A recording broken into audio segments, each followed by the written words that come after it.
estar aqui com vocês, com o pastor Arival, para mim tem sido uma bênção, para a minha vida, para o meu ministério. Eu estou muito feliz de estar com vocês hoje. Então abra sua Bíblia comigo, na segunda carta do apóstolo Pedro, no capítulo 3.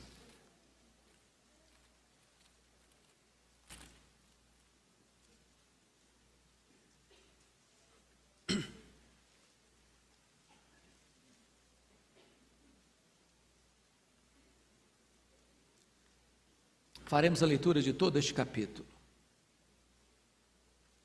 2 de Pedro, capítulo 3. Pedro escreve assim: Amados, esta é agora a segunda epístola que vos escrevo. Em ambas, procure despertar com lembranças a vossa mente esclarecida, para que vos recordeis das palavras que anteriormente foram ditas pelos santos profetas, bem como do mandamento do Senhor e Salvador, ensinado pelos vossos apóstolos, tendo em conta, antes de tudo, que nos últimos dias virão escarnecedores com os seus escárnios, andando segundo as próprias paixões, e dizendo: onde está a promessa da sua vinda? Porque desde que os pais dormiram, todas as coisas permanecem como desde o princípio da criação. Porque deliberadamente esquecem que de longo tempo houve céus bem como terra, a qual surgiu da água e através da água pela palavra de Deus, pela qual veio o mundo, ou veio a perecer o mundo daquele tempo, afogado em água. Ora, os céus que agora existem e a terra, pela mesma palavra, têm sido entesourados para fogo, estando reservados para o dia do juízo e destruição dos homens ímpios. Há todavia uma coisa, amados, que não deveis esquecer, que para o Senhor, um dia como 1000 anos, e 1000 anos como um dia. Não retarda o Senhor a sua promessa, como alguns a julgam demorada. Pelo contrário, Ele é longânimo para convosco, não querendo que nenhum pereça, senão que todos cheguem ao arrependimento. Virá, entretanto, como ladrão o dia do Senhor, no qual os céus passarão com estrepitoso estrondo, e os elementos se desfarão abrasados. Também a terra e as obras que nela existem serão atingidas. Visto que todas estas coisas hão de ser assim desfeitas, deveis ser tais como os que vivem em santo procedimento e piedade, esperando e apressando a vinda do dia de Deus, por causa do qual os céus incendiados serão desfeitos e os elementos abrasados se derreterão. Nós, porém, segundo a sua promessa, esperamos novos céus e nova terra, nos quais habita a justiça. Por essa razão, pois, amados, esperando essas coisas, empenhai-vos por serdes achados por Ele em paz, sem mácula, irrepreensíveis, e tende por salvação a longanimidade de nosso Senhor, como igualmente o nosso amado irmão Paulo vos escreveu, segundo a sabedoria que lhe foi dada, ao falar acerca desses assuntos, como de fato costuma fazer em todas as suas epístolas, nas quais há certas coisas difíceis de entender, que os ignorantes e instáveis deturpam, como também deturpam as demais escrituras para a própria destruição deles. Vós, pois, amados, prevenidos como estáis de antemão, acautelai-vos. Não suceda que, arrastados pelo erro desses insubordinados, descaiais da vossa própria firmeza. Mas antes, crescei na graça e no conhecimento de nosso Senhor e Salvador Jesus Cristo. A Ele seja a glória, tanto agora como no dia eterno. Amém. Eu quero conversar um pouco com os meus irmãos nesta noite sobre a segunda vinda de Cristo. A segunda vinda de Cristo, meus irmãos, é a acrópole da esperança cristã. A segunda vinda de Cristo é certamente o pináculo de todas as doutrinas cristãs. A segunda vinda de Cristo é a consumação da história. A vinda de Cristo vai ser o último e o mais retumbante capítulo da história da humanidade. Esta verdade, ela está fartamente documentada nas Escrituras. No Velho Testamento, há mais profecias sobre a segunda vinda de Cristo do que sobre a primeira vinda de Cristo. No Novo Testamento, todos os livros tratam desta gloriosa doutrina, exceto Filemão, 2ª e 3ª de João. Todos os demais livros do Novo Testamento reverberam esta verdade gloriosa. Portanto, é muito importante entender que Jesus voltará. E como ele voltará? Primeiro, ele voltará pessoalmente. Lá em Atos, capítulo 1, verso 9 a 11, quando os discípulos estavam olhando para as alturas, diante da ascensão do Senhor Jesus Cristo, o anjo aparece e pergunta para eles: varões galileus, por que estáis olhando para as alturas? Esse mesmo Jesus que vi subir, voltará, descerá entre nuvens, do mesmo jeito. Ele não mandará um arauto, ele pessoalmente virá. Será uma vinda pessoal. Mas a Bíblia diz que a sua vinda será também visível. Diz Apocalipse 1,7, que todo olho verá, até mesmo aqueles que o traspassaram. Será uma vinda notória, pública, absolutamente irrefutável. Mas em terceiro lugar, a vinda do Senhor Jesus Cristo será audível. Vai ser ao soar da trombeta de Deus, ouvida a voz do arcanjo. Ele descerá dos céus com grande glória e poder, no séquito dos anjos e dos remidos, que virão com ele em glória. Isso vai ser não só notório, mas audivelmente notório. Mas ainda em quarto lugar, a segunda vinda do Senhor Jesus Cristo será repentina. Diz o apóstolo Paulo, que vai ser num momento, num abrir e fechar de olhos. Vai ser, diz o Senhor Jesus Cristo, como um relâmpago que risca os céus, do oriente para o ocidente. Vai ser com esta rapidez que o Filho do Homem descerá dos céus com grande glória e poder. Mas ainda, em quinto lugar, a vinda do Senhor Jesus Cristo será inesperada. Vai ser como ladrão de noite.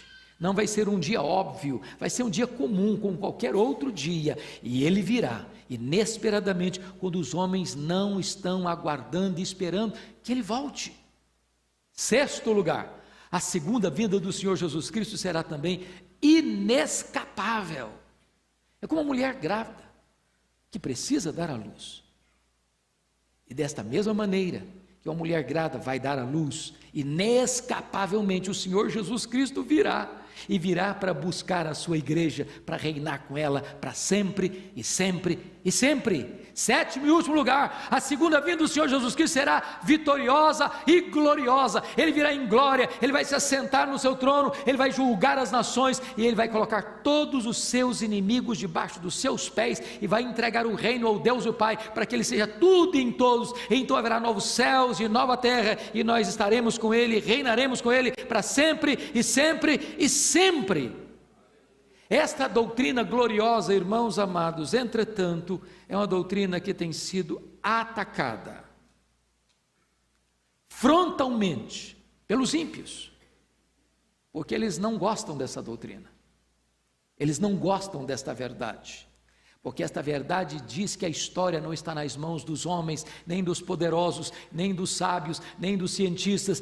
A rédea da história, ou as rédeas da história, o volante da história está nas mãos do Senhor, e é Ele quem vai consumar a história, e Ele quem vai julgar as nações.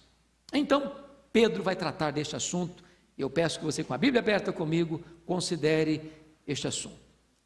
Primeira coisa que Pedro começa dizendo é o seguinte: amados, esta é a segunda epístola que vos escrevo. Claro, a primeira nós temos aí na nossa Bíblia, então é a segunda mesmo, e essa que você está lendo comigo. Em ambas, diz ele, procuro despertar com lembranças a vossa mente esclarecida. Então, Pedro me dá um descanso muito enorme no coração. Ele está dizendo o seguinte: quando você vier para a igreja, não venha toda vez que você vier com a expectativa de que o pastor vai pregar coisa inédita. Não vai.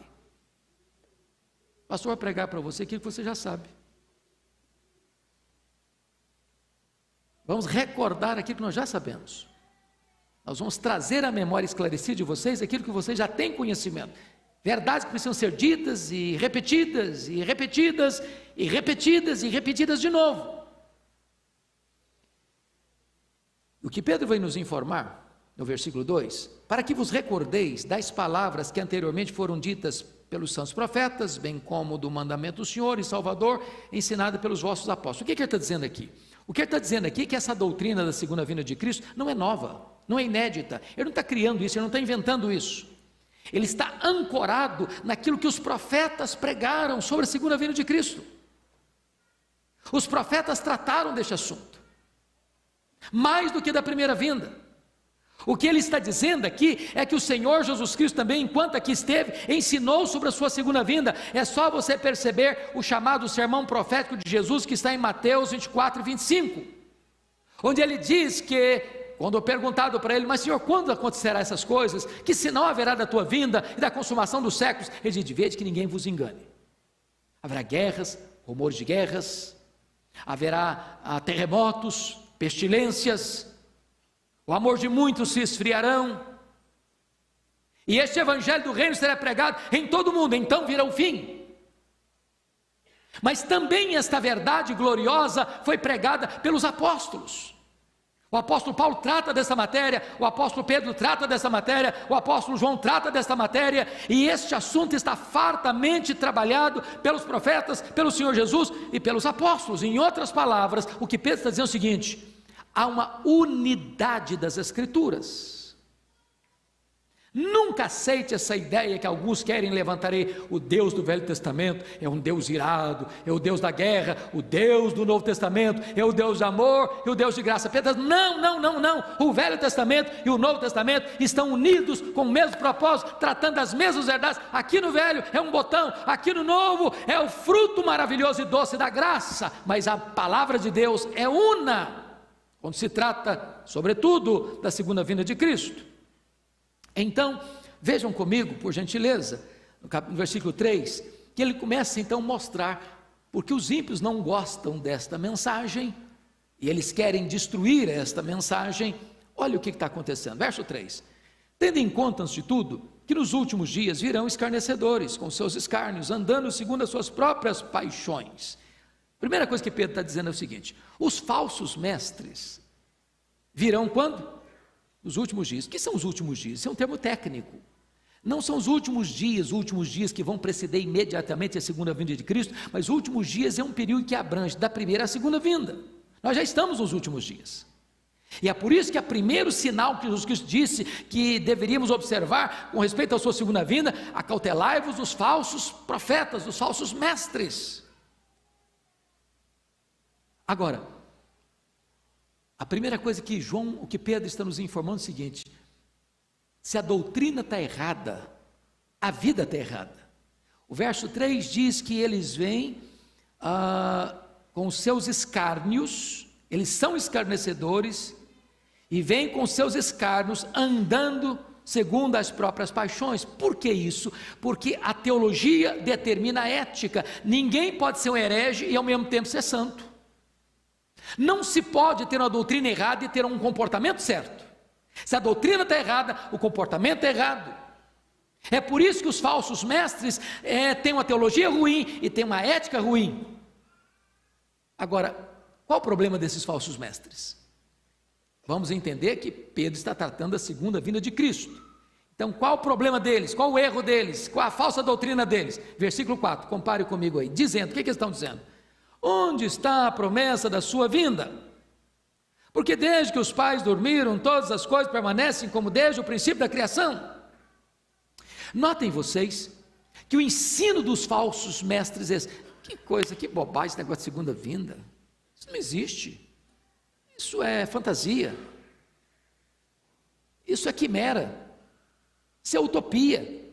Isso não vai acontecer. Isso aí é uma invenção. Essa expectativa, essa esperança é vã. Isso não tem sentido, ele não volta não. O grande problema aqui, irmãos, é que os falsos profetas põem em xeque a veracidade da palavra de Deus. Eles colocam em xeque a credibilidade da palavra de Deus. Eles estão dizendo que o que Deus disse na sua palavra, as promessas que Ele fez, são vazias, não são dignas de confiança. Então, percebam vocês que os falsos mestres estão fazendo uma leitura errada das Escrituras e fazendo uma leitura errada da história. Como é que Pedro vai encarar, como é que Pedro vai entender esses falsos profetas? Como é que Pedro vai fazer essa leitura? Veja comigo o versículo 5. Porque deliberadamente esquecem, então preste atenção aqui. Os falsos mestres não têm esquecimento por falta de memória. Aliás, o ateísmo não é uma questão intelectual, o ateísmo é uma questão moral. Os homens rejeitam a verdade, sufocam a verdade, tentam afogar a verdade, porque eles não querem mudar de conduta. Preste atenção nisso, quando uma pessoa vive uma vida errada, ou ele se arrepende, ou ele muda a teologia dele, para justificar o seu comportamento errado.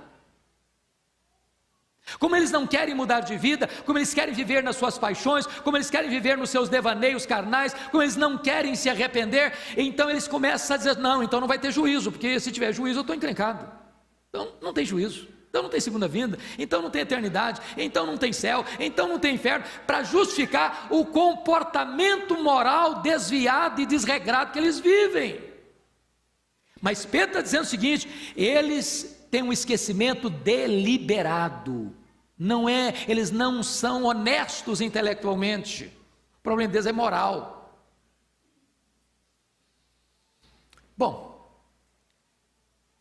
qual o argumento que Pedro vai usar para refutar esse esquecimento deliberado dos falsos mestres? Pedro vai citar 3 coisas. Primeiro, Pedro vai dizer que esse mundo foi criado pela palavra de Deus. Poder da palavra de Deus. Pedro vai dizer, o mundo foi criado, e criado pelo poder da palavra de Deus. Aí notem comigo, que no versículo de número 6, ele vai dizer a segunda coisa, esse mundo foi julgado e pereceu no dilúvio, pela palavra de Deus. Terceiro, olha comigo por favor, versículo 7, ele diz que esse mundo que já foi julgado no dilúvio, pelo poder da mesma palavra que criou o mundo, também vai passar por um outro julgamento, o julgamento final, do juízo final, e esse mundo vai passar pelo fogo de Deus, pelo poder da palavra de Deus. Então preste atenção no que Pedro está dizendo. Se os falsos mestres vêm para colocar em xeque a credibilidade, a integridade da palavra de Deus, Pedro está dizendo para eles, olha, pois bem, vocês estão querendo dizer que a palavra de Deus não é verdadeira, vocês estão querendo dizer que a palavra de Deus não é confiável, vocês estão dizendo que a palavra de Deus não merece confiança, pois entenda uma coisa, o mundo foi criado pela palavra de Deus, o mundo foi julgado no dilúvio pela palavra de Deus, e o mundo será julgado no juízo final pela palavra de Deus. Oh, irmãos, a palavra de Deus é viva, ela é eterna, ela é poderosa, podem os homens se levantar, podem os críticos se levantarem, podem os céticos se levantarem, podem as fogueiras arderem, e a palavra de Deus, sobranceira vitoriosa, prosseguirá a sua marcha. Ninguém pode destruir a palavra de Deus. Pois bem, agora vamos entender o que Pedro agora vai nos ensinar. Veja você, no versículo 7, que Pedro está dizendo que os céus que agora existem e a terra têm sido entesourados para fogo. Se o primeiro juízo do dilúvio veio em água, o segundo juízo virá em fogo. Mas chama a sua atenção agora para o versículo 10. Você pode ler o 10 comigo? Vamos juntos? Virá, entretanto, como ladrão, o dia do Senhor, no qual os céus passarão com estrepitoso estrondo, e os elementos se desfarão abrasados. Também a terra e as obras que nela existem serão atingidas. Agora o 12, vamos juntos.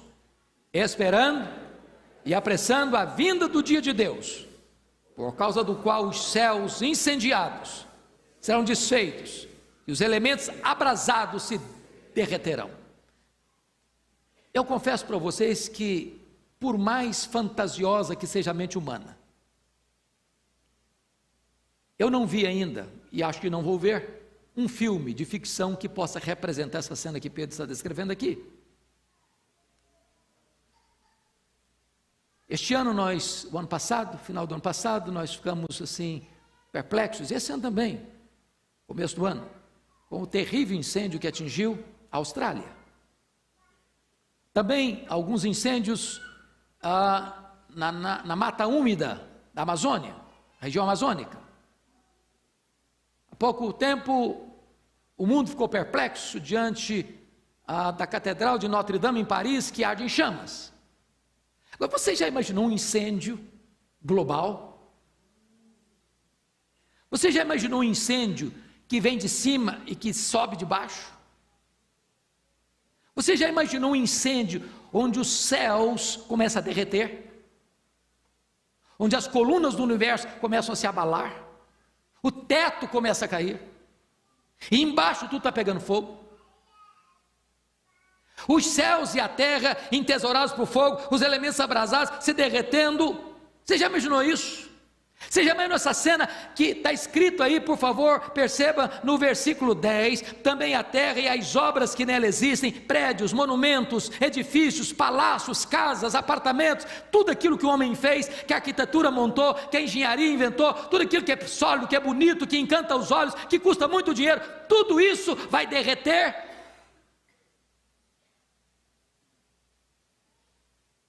Esta cena está para lá de qualquer filme de ficção. Talvez não com segurança, ninguém na Bíblia descreveu esse dia de uma maneira tão dramática como Pedro está descrevendo.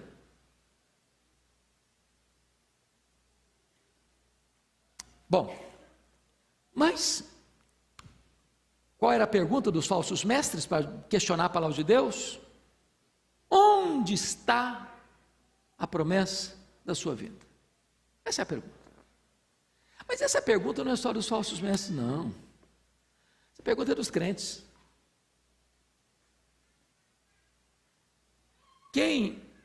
Vou fazer uma perguntinha, por favor, responda para mim levantando uma das mãos. Quem aqui pertence à quarta geração de crentes? Seu bisavô foi crente, seu avô foi crente, sua mãe foi, seus pais foram crentes, e você também é crente. Quem? Levanta a mão. Louvado seja Deus. Então, seus bisavós falaram sobre isso. Se você teve o privilégio de conviver com seus avós, você sabe que seus avós também falaram que Jesus voltaria. Seus pais falaram disso para você. Hoje você está falando dessa mesma verdade. Aí levanta um crente e fala, mas puxa vida, mas Paulo já esperava a segunda vinda dele para o tempo dele. Pedro também. Já passaram 2000 anos, e cadê que ele não volta? De repente, a pergunta dos falsos profetas, dos falsos mestres, começa a ecoar no seu coração, no meu coração. Cadê que ele não volta? E quando os crentes começam a querer muito que Jesus volte, não é por causa de Jesus, não é porque está querendo sair dessa perrengue que está.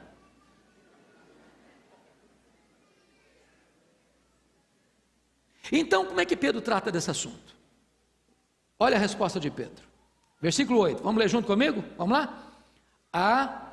Todavia, uma coisa, amados, que não deveis esquecer, que para o Senhor, um dia como 1000 anos, 1000 anos como um dia. Então, a maneira de Deus lidar com o tempo é diferente da minha.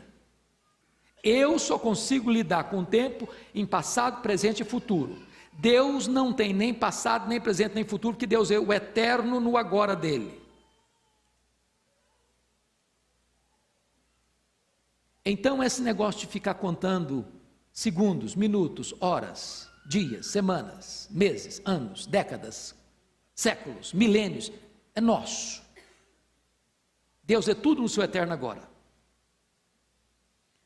Mas permanece a pergunta dos falsos mestres ecoando às vezes no nosso coração: onde está a promessa da sua vinda? Por que não veio ainda? Pedro responde essa pergunta. Olha o versículo 9 comigo. Vamos ler juntos com voz bem clara, bem alta, vamos lá? Não retarda o Senhor a sua promessa, como alguns a julgam demorada. Pelo contrário, Ele é longânimo para convosco, não querendo que nenhum pereça, senão que todos cheguem ao arrependimento. O que Pedro está dizendo é que se ao nosso modo de ver Ele está demorando, é porque Deus é tão longânimo que não quer que você pereça, mas seja salvo. Agora, preste atenção que Pedro não está ensinando o universalismo também. Pedro não está dizendo que Deus espera que todos os homens, sem exceção, sejam salvos, não. Ele está falando aí do seu povo. Não retarda o Senhor a sua promessa, como alguns a julgam demorada, pelo contrário, Ele é longânimo para quem? Para convosco. O que significa isso? Deus tem um povo, a quem Ele escolheu na eternidade, por quem Jesus morreu na cruz.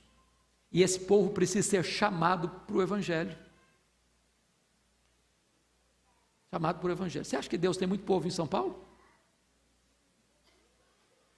Essas pessoas precisam ser chamadas para o Evangelho.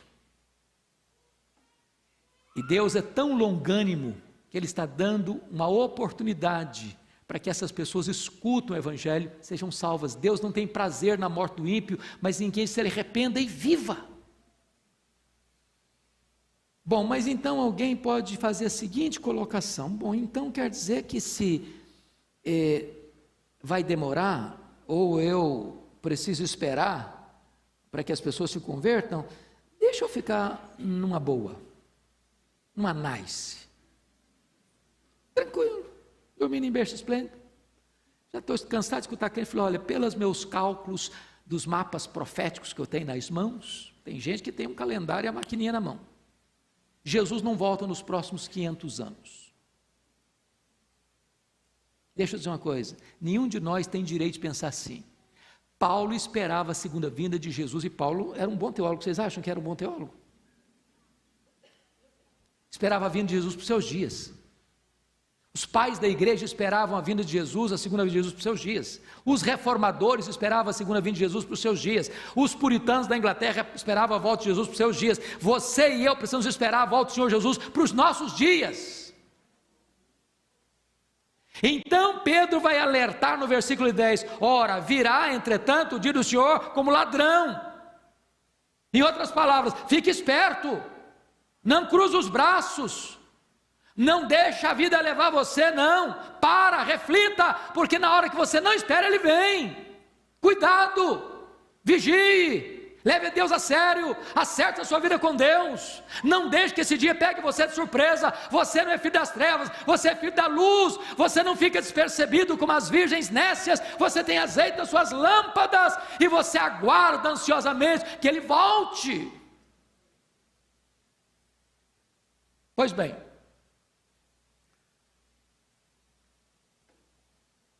se Pedro tratou da forma como Jesus virá, agora no versículo 10 ele trata, na parte B, do efeito da segunda vinda. Nós já lemos isso aqui, mas vale a pena destacar esse ponto. Também a terra e as obras que nela existem, porque falou que os céus passarão em estrepitoso estrondo, e os elementos se descerão abrasados, mas ele diz, também a terra e as obras que nela existem serão atingidas. Ponto de reflexão: onde você está concentrando a sua riqueza? Onde você está juntando os seus tesouros? Porque se você está fazendo da vida uma grande cruzada apenas para ganhar dinheiro, e não tem pecado nenhum em ganhar dinheiro, também não tem pecado nenhum em ser rico, aliás é uma bênção. Se você ganhou essa riqueza com um trabalho honesto, com a inteligência que Deus lhe deu e com a bênção do Eterno. Mas o que Pedro está dizendo é o seguinte: se você focar tudo aquilo que você tem, tudo aquilo que você granjeou na vida, apenas para investir aqui, você está investindo para o fogo, vai virar fumaça. Então é melhor que você faça outros investimentos. E Jesus Cristo ensinou a gente o seguinte: ajunte tesouro lá no céu. Lá não tem traça, lá não tem ferrugem, lá não tem ladrão, lá não tem fogo para consumir, lá o seu tesouro é eterno. Então, é uma hora que você pensar. Se você só está investindo na terra, se você só está investindo no tempo, se você só está investindo em coisas materiais. Bom, dito isto, Pedro vai agora mostrar a consumação de todas as coisas, dos versos 11 a 13, veja comigo. Se Jesus vai voltar, e ele vai voltar mesmo, qual a consequência disso? Então, veja o versículo 11 comigo, vamos lá? Vamos ler o 11? Visto que todas essas coisas hão de ser assim desfeitas, deveis ser tais como os que vivem em santo procedimento e piedade. O que Pedro está dizendo? Se eu creio que Jesus vai voltar, isso precisa desembocar em mudanças morais e éticas na minha vida. Doutrina e vida estão caminhando juntas. Não dá para ter doutrina boa se a conduta não acompanha a doutrina. A vida precisa ser resultado daquilo que a doutrina ensina. Então eu creio que Jesus voltará, eu creio que quando ele voltar, tudo aquilo que a terra tem e o que o homem construiu vai ser atingido. Então eu preciso viver a minha vida, diz Pedro, em santo procedimento e piedade. Mas em segundo lugar, Pedro vai dizer que nós precisamos aguardar a volta do Senhor Jesus. Olha o verso 12, esperando. E a ideia do esperar aqui é esperar na ponta dos pés, olhando para o horizonte, aguardando a volta de Jesus, iminente, gritando: Maranata, ora vem Senhor Jesus. Como perguntaram certa feita para João Wesley: ô João Wesley, o que você gostaria de estar fazendo quando Jesus voltar? Ele respondeu: eu gostaria de estar fazendo o que eu faço todo dia eu estou esperando que ele volte. Deveria ser a nossa postura, irmãos, de aguardar com grande expectativa a volta dele. Mas em terceiro lugar, olha o que Pedro vai dizer no verso 12 ainda, não é apenas um aguardar a segunda vinda com exultante expectativa, mas nós precisamos apressar o dia de Deus, apressando a vinda do dia de Deus. Você pode perguntar: eu não estou entendendo, porque a Bíblia diz que só o Pai sabe, os anjos não sabem. Como é que aquela data que está no calendário de Deus eu posso apressar? E a única maneira de você e eu apressarmos esse dia que está na agenda de Deus é falando de Cristo, para que aqueles que Deus com paciência está aguardando que sejam salvos, sejam alcançados pela graça. É por isso que a Bíblia diz assim: este evangelho do reino será pregado em todo o mundo, então virá o fim. Ou seja, não é uma expectativa de alguém que sobe para o monte com roupa branca e diz: vai voltar, então vamos ficar aqui, numa nice, numa boa, numa noia. Não, esse não. Esse não. É aguardar com expectativa, com trabalho, com evangelismo, com proclamação, avisando as pessoas: é tempo de se arrepender, é tempo de se voltar para Deus, é tempo de se reconciliar com Deus. Quarto lugar, confira comigo o versículo 13, porque eu penso o seguinte: quando eu leio esse texto e disse que nenhum homem do cinema ou os novelistas conseguiram jamais descrever essa cena, por mais brilhante que seja a sua mente, você fica pensando: mas se esse negócio acontecer, eu vou ficar com medo. Você já pensou no negócio desse do céu derretendo na sua cabeça? A terra incendiada, os prédios pegando fogo. É uma cena de medo ou não é? Se você quiser ler um pouco mais, nós falamos na escola dominical hoje, leia Apocalipse 6, 12 a 17, porque essa é a cena. Jesus vem com grande poder e glória, os homens estão apavorados, fugindo não da morte, querendo a morte, estão fugindo da grandeza e do poder daquele que está vindo para julgar, e as pessoas estão querendo, desesperadas, encontrar um lugar para se enfiar, e não conseguem. Mas quem que vai estar com medo? Quem vai estar desamparado, quem vai estar nessa situação de pavor, não são os salvos, não é a família de Deus. Ao contrário, a família de Deus está aguardando, a família de Deus está esperando esse dia. E Pedro vai dizer no versículo 13: nós porém, segundo a sua promessa, esperamos novos céus e nova terra, nos quais habita a justiça. É você entrando na glória, é você ouvindo a voz do Senhor: vem bendito meu Pai, entre na posse do reino que está preparado para você desde a fundação do mundo. É você recebendo um corpo de glória, é você subindo com Ele, é você estando com Ele para sempre, sempre, para reinar com Ele. Louvado seja o Senhor. Pois bem, queridos, eu quero encerrar, porque Pedro é um pregador, e o pregador não prega só a verdade, ele precisa aplicar a verdade. Então Pedro agora, como um pregador, vai dizer o seguinte: olha, eu preguei isso para vocês, falei da segunda vinda, agora e daí, o que vocês vão fazer? Então vamos ver 4 aplicações que Pedro vai fazer para encerrar o seu sermão. Primeira aplicação, olha comigo o versículo 14. Por essa razão é consequência. Diante de tudo que falou sobre a segunda vinda de Cristo, ele diz: por essa razão, pois, amados, leiam comigo o seguinte agora, continuando a leitura. Esperando essas coisas, que coisas? A segunda vinda de Cristo com todo o pacote. O que acontece agora? Vamos lá? Empenhai-vos por seres achados por Ele, em paz, sem mácula, irrepreensíveis. Então, larga essas briguinhas para lá. Larga de ser enjoado, ranzinza, ficar com picuinha, brigando qualquer coisa. Que quando Jesus voltar, encontre em paz. A gente briga muito, não. Briga por qualquer coisa. Cria confusão por qualquer coisa. Para com isso.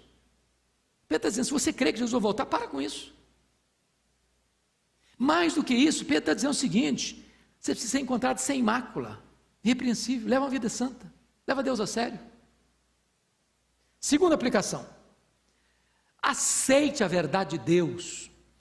Olha os versos 15 e 16, que coisa linda que Pedro escreve aí. E tende por salvação a longanimidade de nosso Senhor, como igualmente o nosso amado irmão Paulo vos escreveu, segundo a sabedoria que lhe foi dada, ao falar acerca desses assuntos. Que assuntos mesmo? Segunda vinda de Cristo.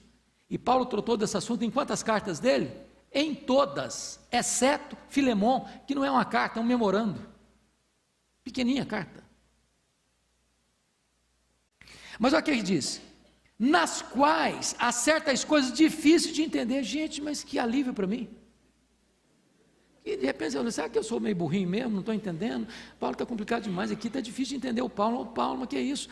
Não, o irmão Pedro também não entendia não. O irmão Pedro estava lá lendo as cartas para Paulo, mas Deus te deu uma sabedoria, meu filho, que só deu para você, não deu para mim não. Eu não consigo entender essas coisas que você falou aqui não. Está difícil. Mas preste atenção. Ele está dizendo que as coisas difíceis, mas são verdadeiras, porque coloca aí, que os ignorantes e instáveis deturpam. Então, se você não entender, busque esclarecimento, deturpa não vai falar para frente que você não está entendendo não, procure entender, para você não deturpar a palavra de Deus. Mas sabe outra coisa bonita?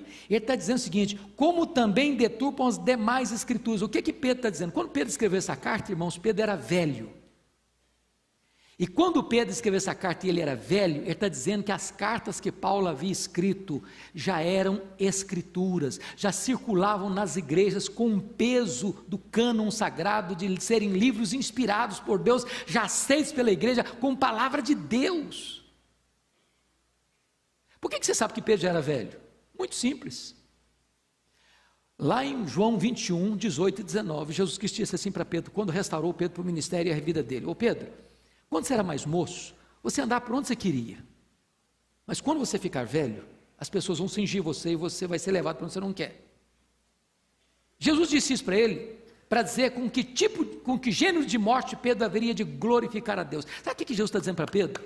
Ô Pedro, você se lembra do dia que você falou para mim, que você estava pronto a dar sua vida por mim?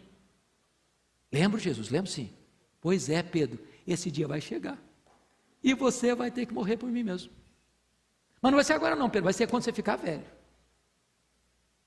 Quando você ficar velho. E sabe o que aconteceu? Pedro começa essa carta que nós lemos, abra lá, por favor, capítulo 1, versículo 14 e 15, que está velho agora. Está velho, está na hora de cumprir a profecia de Jesus. Olha aí, capítulo 1, versículo 14. Certo de que estou prestes a deixar o meu tabernáculo. Estou prestes a bater as botas, estou prestes a morrer. Como efetivamente nosso Senhor Jesus Cristo me revelou. Está lá escrito em Mateus, em João 21, 18 e 19. Jesus diz, quando você ficar velho, você vai ser crucificado, Pedro. Eles vão te cingir. Mas você vai glorificar Deus com esse dia de morte. E Pedro está dizendo aqui agora, que ele agora está velho, e ao escrever essa carta, as cartas de Paulo já eram tidas na igreja como epístolas, como palavras, como escrituras, como verdade de Deus.